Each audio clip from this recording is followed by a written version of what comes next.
Bismillahirrahmanirrahim. Assalamualaikum warahmatullahi wabarakatuh.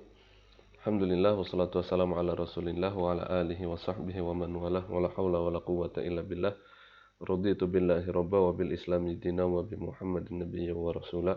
Rabbi shrah li sadri wa yassir li amri wa hlul 'uqdatam min lisani yafqahu qawli, amma ba'd. Alhamdulillah kita sudah masuk ke dalam pertemuan ketujuh dari mata kuliah tafsir. Kali ini kita akan membahas tentang ayat tentang metode dan tujuan dakwah. Ada dua ayat yang akan kita bahas pada video kali ini. Yang pertama adalah surat An-Nahl ayat 125 dan yang kedua adalah surat Ali Imran ayat 110.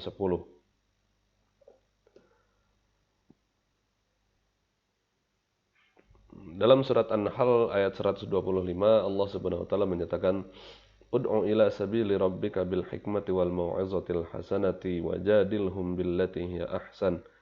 Inna rabbaka huwa a'lamu biman dhalla an sabilihi wa huwa a'lamu bil muhtadin. Jika kita terjemahkan secara tekstual, maka ayat ini akan berarti seperti ini. Ud'u, serulah, ila sabili rabbika, kepada jalan Tuhanmu, bil hikmati, dengan perkataan hikmah, wal mau'izatil hasanah, dan juga dengan nasihat yang baik, wajadilhum billati hiya ahsan, dan debatlah mereka billati, dengan suatu hal yang hiya ahsan, yang lebih baik. Inna rabbaka, sesungguhnya Tuhan kamu, huwa a'lamu biman dhalla an sabilihi, dia lebih tahu tentang siapa yang sesat dari jalannya, wa huwa a'lamu bil muhtadin, dan dia tahu siapa yang mendapatkan hidayah dari mereka. Maka kita sekarang masuk ke dalam makna tafsirnya lebih dalam. Karena terjemah berbeda dengan tafsir. Ud'u ila sabili rabbika bil hikmah. Perintah ini, kata ud'u, menggunakan fi'il amr, ini mencakup kepada Rasulullah SAW dan juga kepada umatnya. Masuk ke dalam diri siapapun umat muslim yang mana dia itu bisa untuk berdakwah. Bahkan dapat kita katakan dakwah itu adalah kewajiban setiap umat muslim. Hanya saja kan setiap muslim akan memiliki kemampuan dan pendalaman tentang agama yang berbeda-beda. Maka ayat ini menyeru kepada orang muslim seluruhnya, namun secara khusus memanggil kepada orang-orang yang di dalam dirinya memiliki kemampuan dalam berdakwah. Jika kita lihat dalam sisi nahwu, di sini tidak ada maf'ul. Tidak ada maf'ul bihnya. Hanya serulah ila sabili rabbika, kepada jalan kamu, kepada jalan Tuhanmu. Siapa yang diseru, siapa yang diajak, siapa yang didakwahi. Allah Subhanahu wa taala tidak menyebutkan di sini, namun jelas yang dimaksud dengan objek dakwah, siapa yang disuruh kepada jalan Allah Subhanahu wa taala, itu adalah siapapun yang bisa untuk didakwah.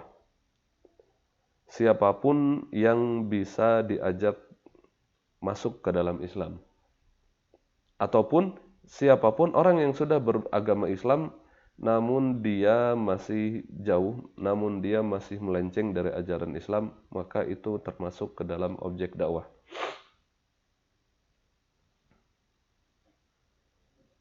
Ud'u ila sabili rabbik, jadi serulah, ajaklah siapapun orang yang bisa kita gapai, siapapun orang yang bisa kita dapatkan. Ila sabili rabbika, kepada jalan Tuhanmu, bil hikmah, dengan hikmah, ay bil qaul al muhkam as-sahih al muwaddih lil haq, dengan perkataan yang benar, dengan perkataan yang bisa menjelaskan agama dengan baik. Bil hikmah di sini berarti mewajibkan kita sebagai seorang dai untuk memiliki kemampuan dalam berbicara, untuk memiliki kemampuan dalam menjelaskan dengan baik. agar jangan sampai seorang dai justru malah membuat umatnya bingung gitu. Wal mau'izatil hasanah, dan juga dengan memberikan nasihat yang baik. Al mau'izah al hasanah, al izat al ibar, ya memberikan nasihat dengan baik. Hanya kalau kita lihat kepada masa sekarang, lebih banyak mau'izah hasanah daripada uswatun hasanah. Banyak orang yang menasehati, tapi mereka tidak bisa menjadi contoh dalam kehidupan.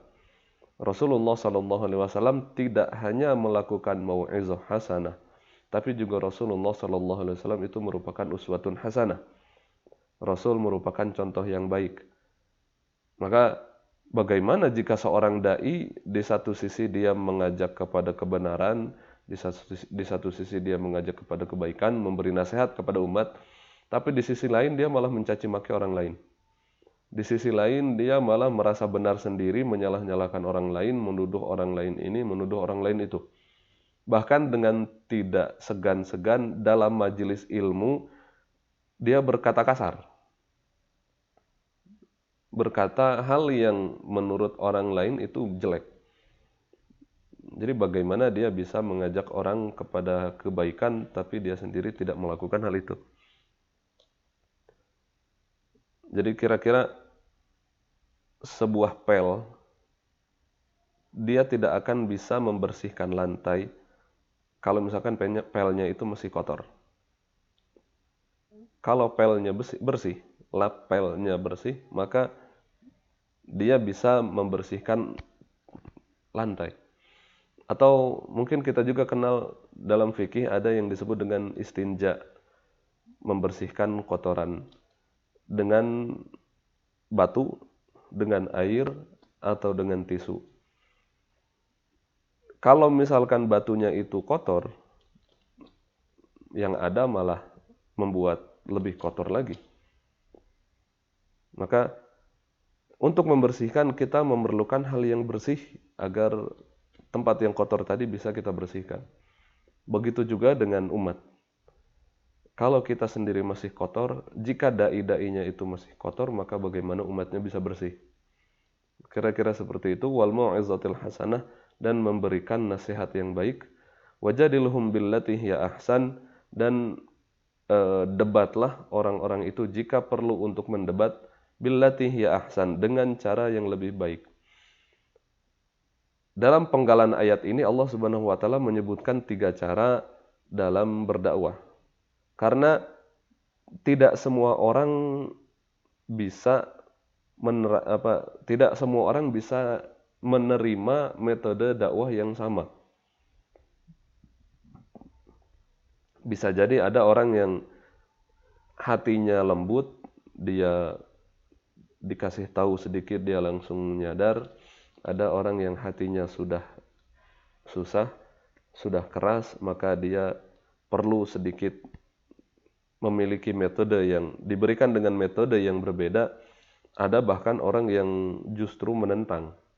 Maka dibutuhkan mujadalah, dibutuhkan dialog, dibutuhkan debat. Namun dialognya itu dengan cara yang baik. Maka ayat ini mengindikasikan bahwasanya kita sebagai seorang dai, kita perlu untuk membekali diri kita tidak hanya dengan ilmu-ilmu keislaman saja, tapi juga dengan ilmu-ilmu lain. Ilmu-ilmu keislaman sudah pasti, karena seorang dai mau tidak mau dia paling tidak dia harus mengerti tentang agama. Lebih baik lagi kalau misalkan dia bisa menguasai bahasa Arab, agar dia bisa langsung merujuk kepada kitab-kitab utama. Dan dia bisa ketika mendapatkan suatu permasalahan, dia bisa langsung mencari ke dalam referensi yang banyak, yang tidak terbatas, karena kemampuan bahasa Arab dia bagus. Kalau kemampuan bahasa Arab dia kurang bagus, maka dia akan terbatas pada terjemahan saja. Itu maka pengetahuan tentang ilmu-ilmu agama sudah pasti harus dimiliki oleh seorang dai. Namun Lebih baik lagi kalau misalkan dai itu juga dia mengerti tentang hal lain di luar agama. Kenapa? Agar dia bisa masuk ke dalam komunitas-komunitas yang mana dakwah Islam di sana kurang.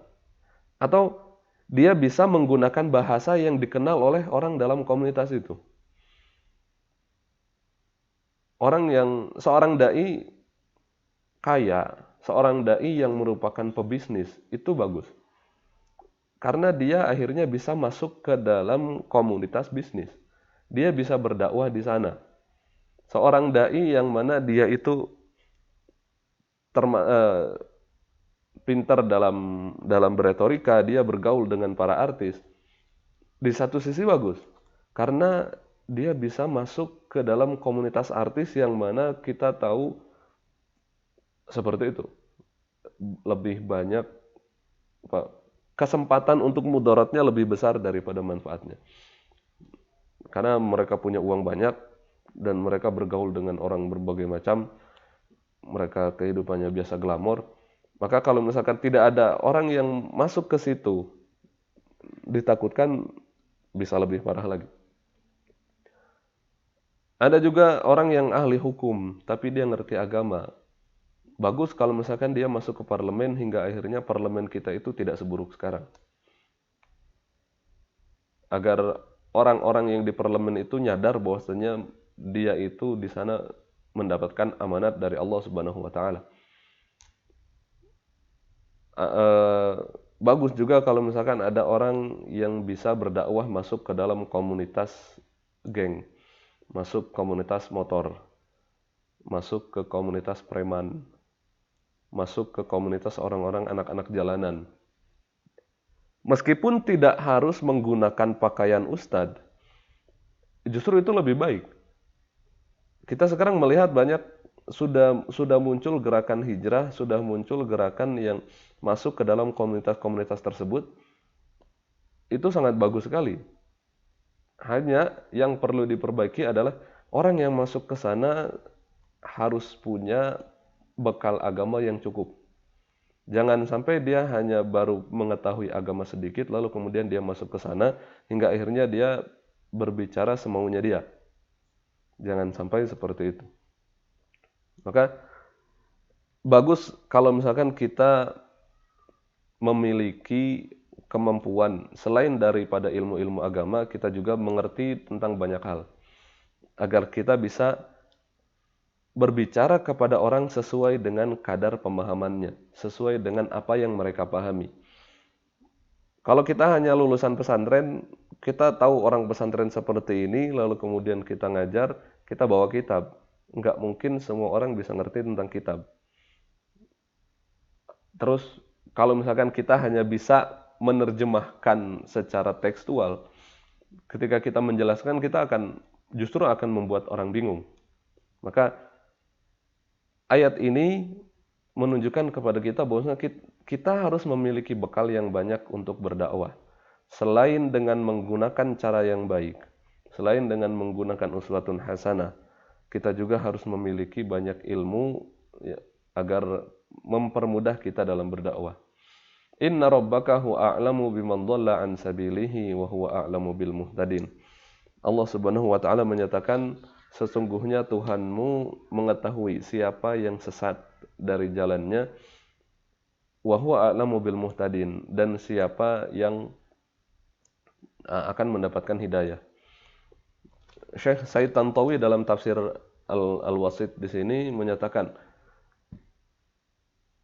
adanya penggalan ayat kedua ini menunjukkan bahwasanya kita itu dakwah saja.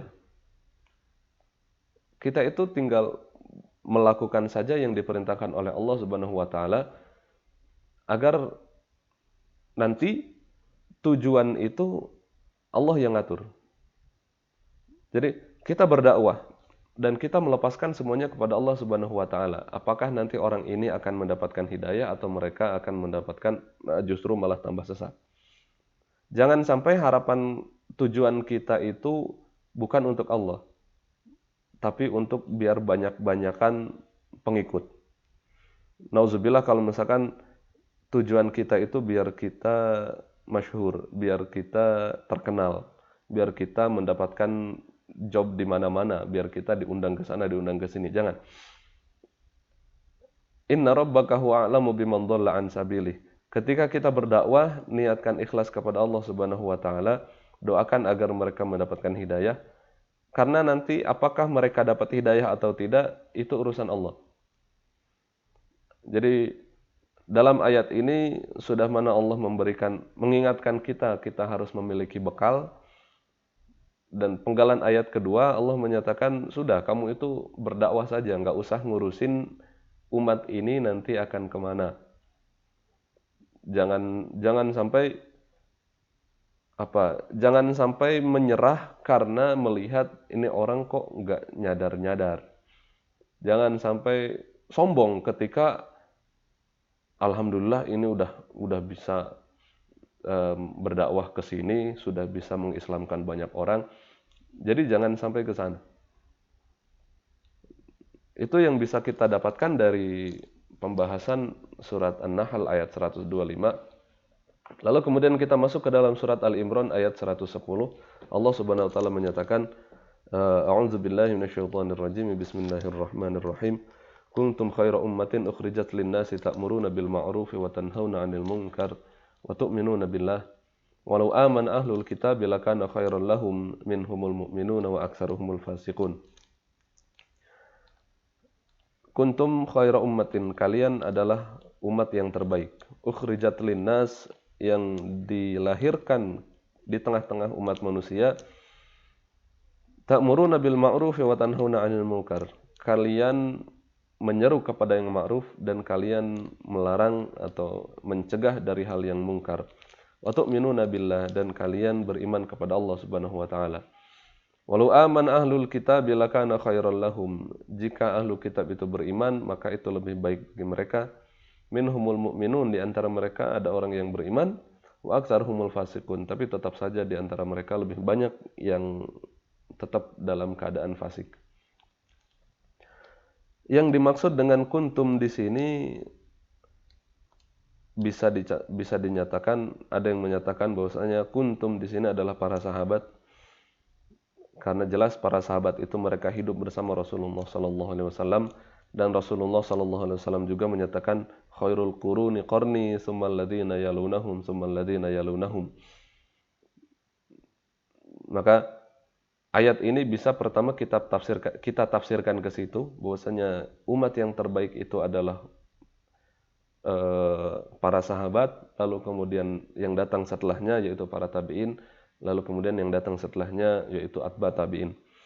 Namun juga ayat ini bisa kita tarik secara umum bahwasanya kuntum di sini adalah umat Rasulullah sallallahu alaihi wasallam secara keseluruhan. Kamu hai umat Islam adalah khairu ummatin, adalah umat yang paling baik. Ukhrijat linnas, yang dilahirkan kepada umat manusia. Tapi dengan catatan, bukan berarti kita lahir dan kita menjadi umat Islam, kita menjadi umat yang terbaik, enggak. Seolah-olah di sini Allah menyatakan kamu akan menjadi yang terbaik jika ta'muruna bil ma'ruf wa tanhauna 'anil munkar. Kamu akan menjadi yang terbaik jika kamu menyeru kepada yang ma'ruf, jika kamu mencegah orang-orang dari perbuatan mungkar. Dan juga wa tu'minuna billah, dan jika kamu itu beriman kepada Allah Subhanahu wa taala. Kita juga sudah pernah membahas dalam video sebelumnya yang wattaqu fitnatal la tusibannal ladzina zalamu minkum khassah. Takutlah kepada fitnah kepada ujian dan cobaan yang tidak hanya terkena kepada orang yang zalim saja, tapi orang-orang yang beriman, orang-orang soleh pun kalau tidak melakukan amar ma'ruf nahi mungkar, maka dia bisa jadi terkena hal tersebut. Walau aman ahlul kitab lakana khairul lahum. Jika saja para ahlul kitab itu beriman, lakana khairul lahum, maka itu lebih baik bagi mereka. Karena sebenarnya orang ahlu kitab, Yahudi dan Nasrani, dalam buku-buku mereka, dalam keyakinan mereka itu, mereka menunggu seorang nabi yang datang, yang menjadi penutup akhir zaman. Tapi ketika yang datang adalah Rasulullah sallallahu alaihi wasallam, yang bukan berasal dari keturunan Nabi Ishak, akhirnya mereka tidak mau beriman. Karena seluruh nabi itu kan semuanya adalah Bani Israel, keturunan dari Nabi Ishak. Dari Ishak kemudian ke bawahnya Yakub, Yusuf, terus kemudian Musa, Harun dan sebagainya, terus sampai ke bawah sampai Nabi Isa, itu semuanya berasal dari Bani Israel, keturunan Nabi Ishak. Sedangkan Rasulullah SAW adalah keturunan Nabi Ismail. Hanya Rasulullah SAW saja yang berasal dari situ. Maka mereka tidak mau beriman kepada Rasul karena ini. Terlebih lagi Yahudi itu adalah agama darah. Jadi kalau misalkan nauzubillah di antara orang Islam ada yang tiba-tiba masuk ke agama Yahudi. Dia beragama Yahudi tapi nggak diakui keyahudiannya karena ya dia bukan berasal dari situ. Keluarganya bukan keluarga Yahudi. Itu perbedaan antara Yahudi dengan Nasrani. Kalau Nasrani itu agama dakwah, sama seperti Islam. Maka lebih banyak pertentangan antara Islam dengan Kristen di lapangan daripada Islam dengan Yahudi. Karena orang Yahudi nggak penting dia ngajak orang masuk ke Yahudi, ngapain? Karena Yahudi yang asli menurut mereka adalah Yahudi yang berasal dari keluarga Yahudi, yang lahir dari keluarga Yahudi, yang lahir dari keluarga Yahudi. Sedangkan Kristen, maka mereka agama dakwah, sama seperti Islam. Maka mereka memiliki berbagai macam cara, berbagai macam trik untuk mengajak umat Islam itu masuk ke dalam mereka, masuk ke dalam agama mereka. Kalau misalkan di negara ini yang banyak itu Yahudi dan Islam, sepertinya yang ada bukan perebutan dakwah, tapi dalam hal lain. Karena orang Yahudi tidak akan menyebarkan Indomie, tidak akan membangun gereja di sana, di mana di puncak gunung atau di daerah terpencil, lalu kemudian mengajak orang untuk masuk ke situ. Itu enggak. Tapi kalau Kristen, maka mereka melakukan seperti itu. Tapi kita pun perlu melihat bahwasanya Kristen ini pun ada Katolik, ada Protestan. Kalau Protestan enggak seperti ini, Katolik yang gerejanya itu yang bukan silsilah apa? Keorganisasian gerejanya itu masih nyambung dari Vatikan sampai ke Indonesia, sampai ke desa kalau misalkan ada. Gitu. Walau aman ahlul kitab bila kana khairul lahum, kalau misalkan orang-orang ahlul kitab itu beriman, maka itu lebih baik bagi mereka. Minhumul mu'minun, di antara mereka alhamdulillah ada yang beriman, ada yang masuk ke dalam Islam. Wa aktsaruhumul fasiqun, tapi tetap saja kebanyakan dari mereka itu adalah orang fasik. Fasik di sini karena mereka tidak mau beriman. Fasik di sini karena mereka mendustakan dakwah dari Allah Subhanahu wa taala. Sudah mana agama Allah dilencengkan, lalu kemudian mereka juga tidak beriman kepada agama yang benar. Demikian yang bisa kita bahas dari pertemuan kali ini. Surat An-Nahl ayat 125 dengan surat Ali Imran ayat 110. Semoga bermanfaat bagi teman-teman semua. Jangan lupa jaga kesehatan. Semoga Allah Subhanahu wa taala menjaga kita dari penyakit, dan semoga Allah Subhanahu wa taala cepat menghilangkan penyakit ini dari negara kita khususnya dan dari dunia ini secara umum. Wabillahi taufiq wal hidayah. Wassalamualaikum warahmatullahi wabarakatuh.